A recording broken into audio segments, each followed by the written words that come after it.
Hey everybody, Adam Davidson, RadCast. It's Wednesday, the 26th of February 2020. Here's the scripture, Joel chapter 2, verse 12 and 13a. Even now, declares the Lord, return to me with all your heart, with fasting and weeping and mourning. Rend your heart and not your garments. Return to the Lord your God, for he is gracious and compassionate. And that's the word of the Lord. Yesterday was Fat Tuesday. We ate our punchkis, wiped away the punchki dust, and now we slip into a completely different modality. Churches around the world are observing the beginning of Lent, this 40-day season, this countdown to Easter. It's actually 46 days, but we just don't count the Sundays because every Sunday we celebrate the resurrection. But in these 40 days leading up to Easter, we're repenting. We're becoming aware of our own brokenness, of our own humanity, of our need for grace, of our need for forgiveness. Lent is not a season to feel bad. It's not a season about guilt. It's not a season where Jesus is just looking to push us down and maybe take us down a few pegs. It's not that at all. Lent is an opportunity to enter into the deeper grace of God. And you don't really appreciate grace if you don't know how much you need it. At least that's true for me.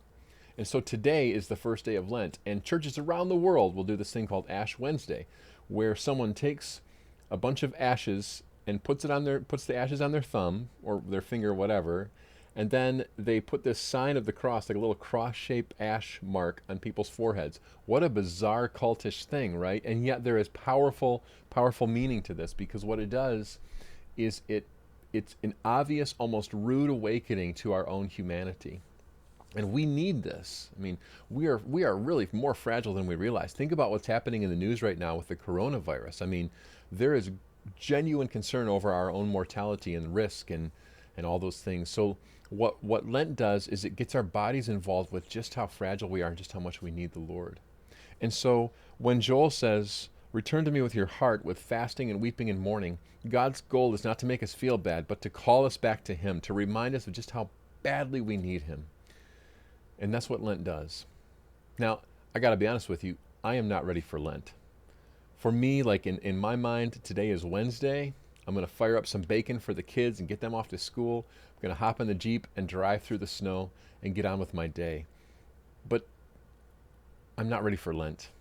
I need Lent. And so I need to do something physical to get myself involved, to really pull me into this story. And that's what Ash Wednesday does.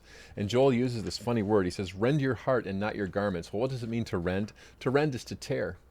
So if you were to rend your garments, you would tear your garments in mourning in the Old Testament. And God is saying, it's not about what you do on the outside, it's about your heart being changed. And so God says, rend your heart. And it's here that we're wide open and ready for God to renew us. That's what Ash Wednesday is about.